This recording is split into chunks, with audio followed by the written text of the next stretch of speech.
Okay, so I'm sure for quite a while I made it known that I want to do things outside of vlogs. I'm sick. It's like lunar holiday, so I didn't have any school today, so we're gonna do a book review. But first we have to clean because I'm not gonna have any room to do it, because let me just show you real quick. So let me do that real quick.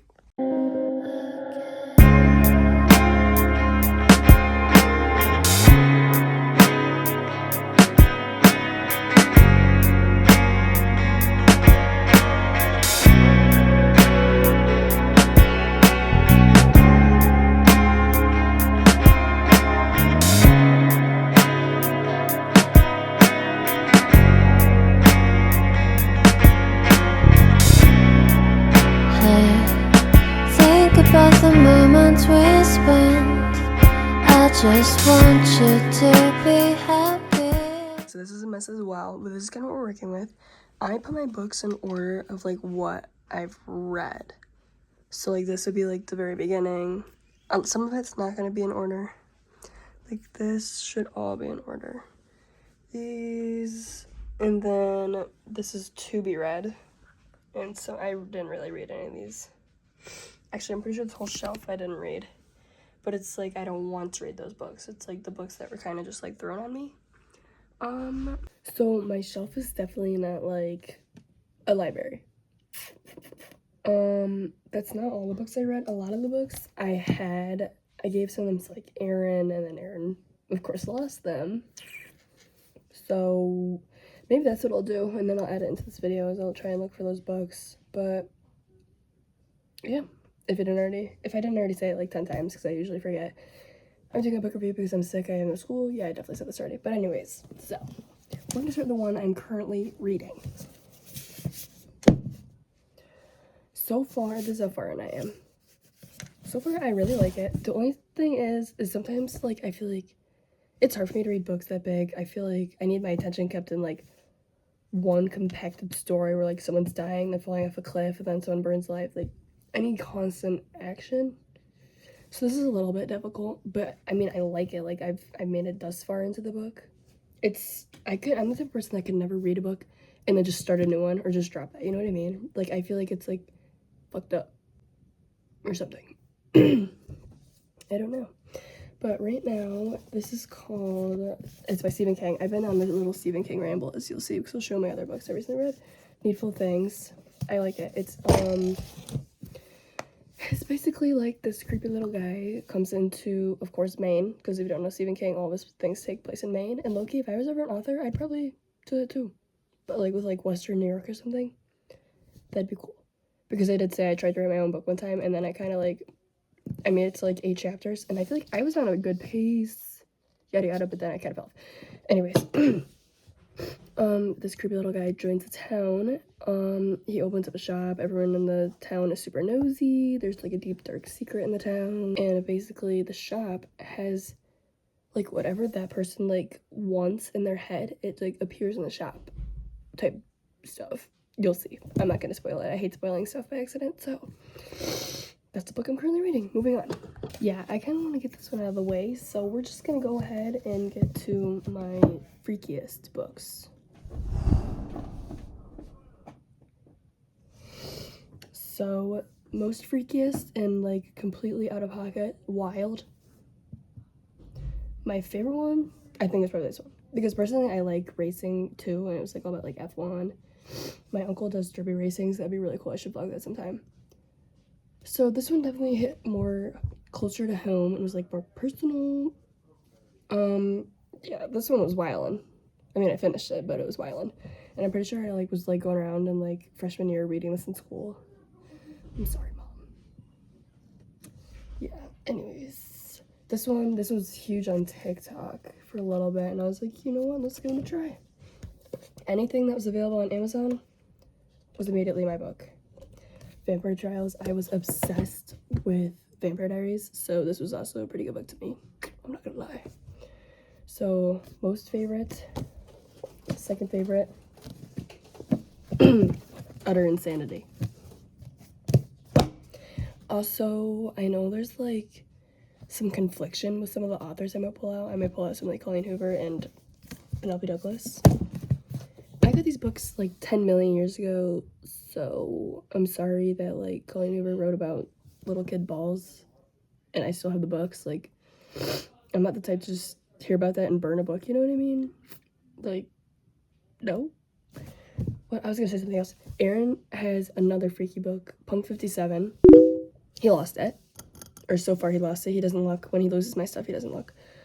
So, but yeah, that, ooh, now I have to reread, because that was actually a good one. I think I'm gonna reread that, because that was my first one I read, and I probably read that like 3-4 years ago. That might be taken first or second. Yeah, okay, moving on. Now we're gonna do my saddest books. This one wasn't really that sad. I mean, it mildly was. Like, I don't like books that like deal with what this kind of dealt with. I don't know. This one is like, I'll just read the back. After serving 5 years in prison for a tragic mistake, Hannah Rowan returns to town where it all went wrong, hoping to reunite with her 4-year-old daughter. So she's a daughter, and it's like kept away from her. Like, that's so sad. But the bridges Kenna burned are proving impossible to rebuild. Everyone in her daughter's life is determined to shut Kenna out, no matter how hard she works to prove herself. The only person who has to close the door on her completely is Ledger Ward, a local bar owner. Blah, blah, blah, blah, blah, blah, blah.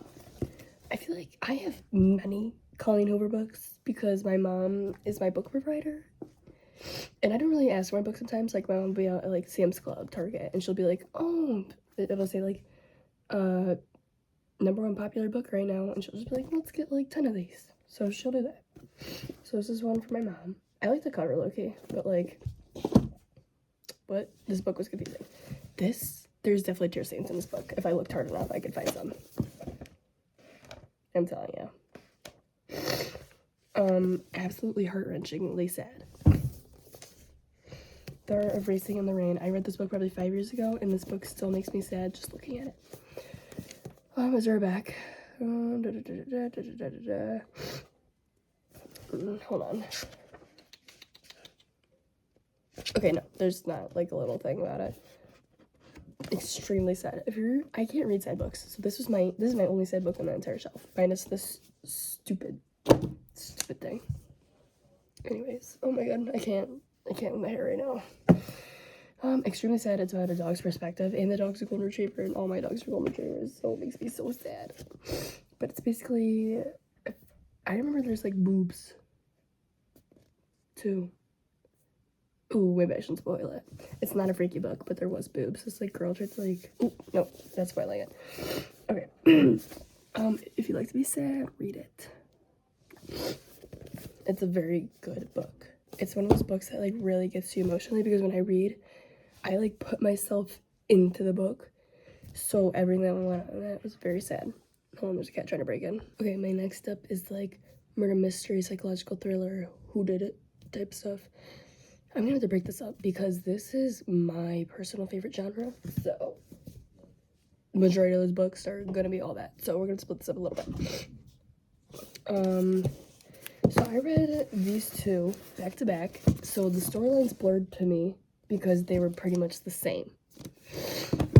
Like, you know what I mean? I should not have read these back to back. I mean, I literally, like, the characters in my head are all the same. Like, you know what I mean? Also, I do like to do this. I don't know. I feel like it, like, draws my attention in so much more. And I, like, can go back and be like, what just happened? Especially in psychological thriller ones, you know what I mean? So, yeah, I like to tag my books. I ran out and I haven't gotten it since, though, which is kind of sad. Now my books are, like, bold. That's it. This is the blah, blah, blah. Okay, I know this one. This one is like the daughter goes missing, the mother goes missing, and like they think it's tied with this, and then it's a whole thing. This is a good one, actually. Yeah, so if you couldn't tell, I get a lot of my book ideas off TikTok, which might be a little bit, I don't know, embarrassing, but it's whatever. Oops, there's one loose in there. Anyways. Ooh, I like the ending and stuff.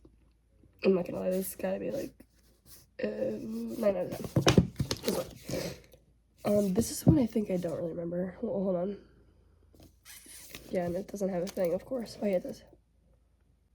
So I actually just mixed them up. This is the one. Nope, yeah, this is the one I was thinking about, where like the kid goes missing and then it comes back and it's like shit. So see what I mean? This is why I can't read stuff back to back. So what is this?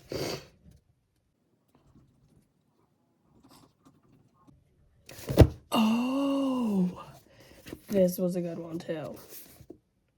Hold on.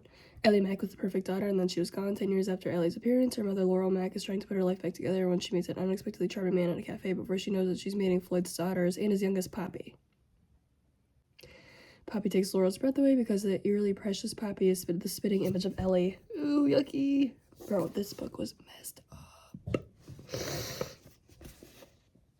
I don't really like... Ooh, it was... I don't know. This book made me, like, uncomfortable because of how good it was. I don't know. I don't even know what to rate this book. Like an 8 or 9 out of 10. This is one of those books where, like, you actually get a little grossed out. So, I like this book. This book's a 9 out of 10 on this book. Yada yada. You know what I mean?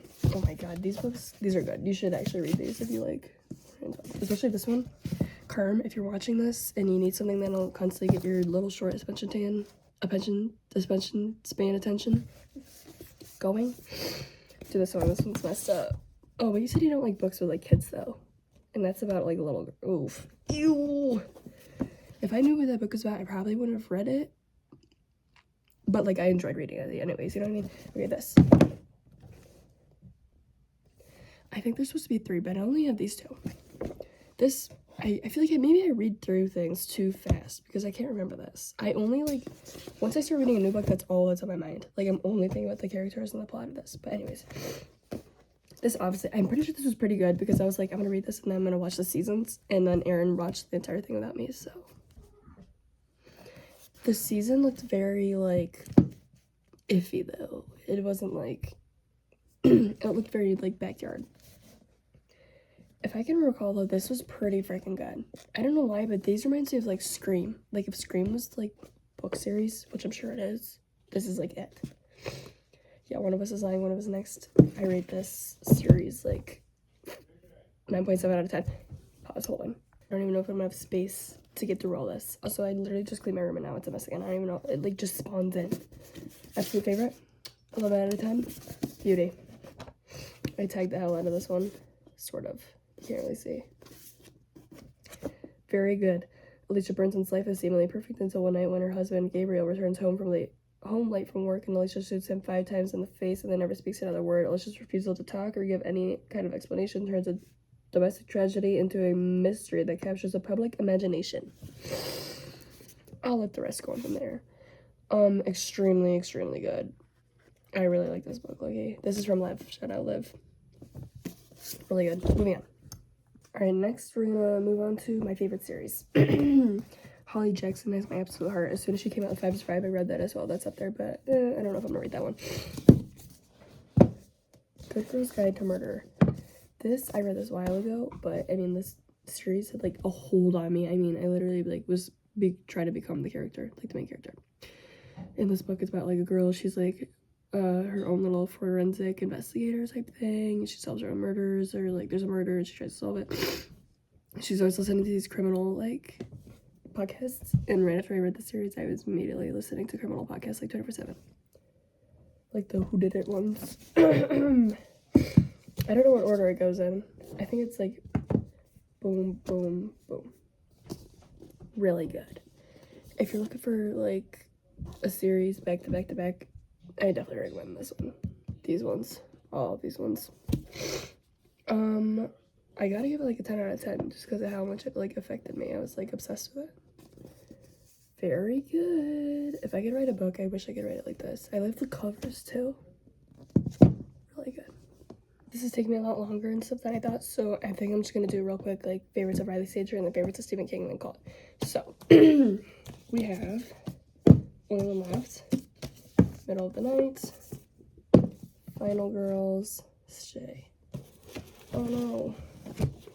House Across the Lake. Absolute favorite, The Only One Standing. The Only One Left. I didn't even mean to say that. I meant to say, like, my favorite was The Only One Standing, and then I forgot that the thing was, like, The Only One Left, so it kind of just went hand in hand. I was not mistaking the title. Absolutely love this. Look at this. Look at these tags. I was really immersed in this. There's no back thing, but basically, all right, hold on. Nope. Okay. So this girl, oh my gosh, I don't even know where to start. This girl is like a nurse thingy, assistant type thing. She has to go to this other house because that's like the only way she could keep her job, yada yada. She goes there. It's like this old mystery killer thingy, the Hope murders or something like that. It's good. You should read it. If you like murder mysteries, I definitely recommend Riley Sager. The other one, this one was alright. People were like, I was looking at TikTok ratings and everyone says this is the #1 one. No. This actually might be like bottom for me. It was a good book and I liked it, but it's not #1 at all. Final Girls is like this girl is like the final girl surviving, and then she like doesn't know, or like, oh no, I don't know how to even say it without spoiling it, but just read it. Just read it. Or look up a description because it doesn't have a description on it. Yes, it does. 10 years ago, college student Quincy Carpenter went on vacation with 5 friends and came back alone, and instantly became a member of a club no one wants to belong to. A group of similar massacre survivors known in the press as the Final Girls. Lisa, who lost 9 sorority sisters to a college dropout's knife. Sam, who went up against a sack man during her shift to the nightlight inn, and now Quincy, who ran bleeding through the woods to escape him. Despite the media's attempts, the girls never meet. Now Quincy's doing well, maybe even great, thanks to her Xanax prescription. There's more, but I don't have time. I like this one. This was like my type of style too, where it was like a little bit paranormal, and I really like books like that. Like, my favorite YouTubers are like Sam and Colby type stuff, you know what I mean? So I liked this one because it was definitely a little bit like spiritual in the end. It was good. And I just like the green color. Like, look at this. Did you just hear my cat? She keeps coming in, pouncing at the door, and then trying to escape. Just don't come in. The worst things ever happened on Hemlock Circle occurred to Ethan, Marcia's backyard. One July night, 10-year-old Ethan and his best friends and neighbor Billy fell asleep in a tent set up on a manicured lawn in a quiet, quaint New Jersey cul-de-sac. In the morning, Ethan woke up alone. During the night, someone had sliced the tent open with a knife and taken Billy. He was never seen again. There's more, but I'm not reading it. And finally, for Riley Sager, The House Across the Lake. I really like this book. It had to do with like this big, pretty glass house, and like the girl across the street is nosy with her little binoculars, and she ends up seeing something she shouldn't have, and it escalates. Moving on. Quick last but not least, Stephen King. I first started off with Pet Sematary. I like the book. I like the cat. Looks like my cat. I like this book. I'm not gonna lie. Oof. Like, what later happened then, that was rough. That was sad. Very good book. I would rate this book like a 9.5 out of 10.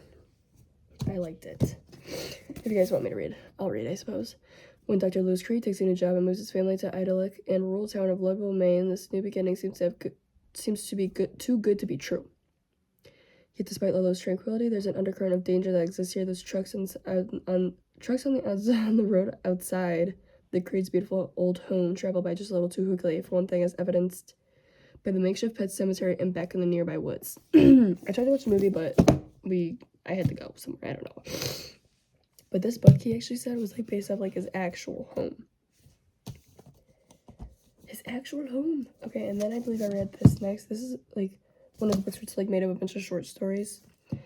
And growing up, my absolute favorite book was Short Stories to Tell in the Dark. I used to rent it out every day in elementary school. I was obsessed with it. This was okay. It definitely wasn't up there. I was more happy to finish it, I think, than to actually read it. Anyways, just recently, The Shining. That was kind of a rough one to finish for me too, but I liked it. Very different from the book. I prefer this ending over the movie ending, because frick the movie.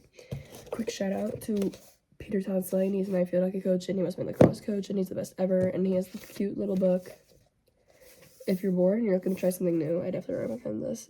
A Lasting Summer, Peter Tonsley. He's so cute.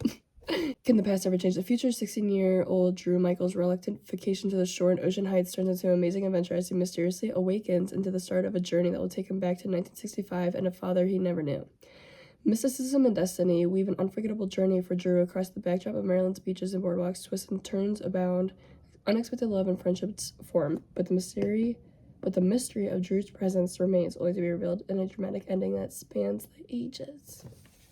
What a goat. Quick thing is I also read the Truly Devious series. I'm not pulling it out because there's like 12, no, there's only like 4 books, but I don't feel like pulling them out because they're in the end of my bookshelf and everything's gonna fall. It's this whole thing.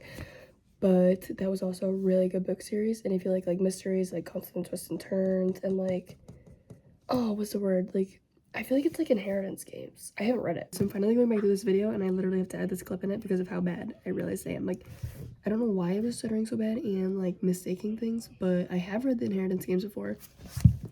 I just read it through my school library, so I don't have the books on my shelf. Maybe that's why I forgot. I don't know. I really can't remember the Truly Devious series. I feel like I remember a little bit here and there.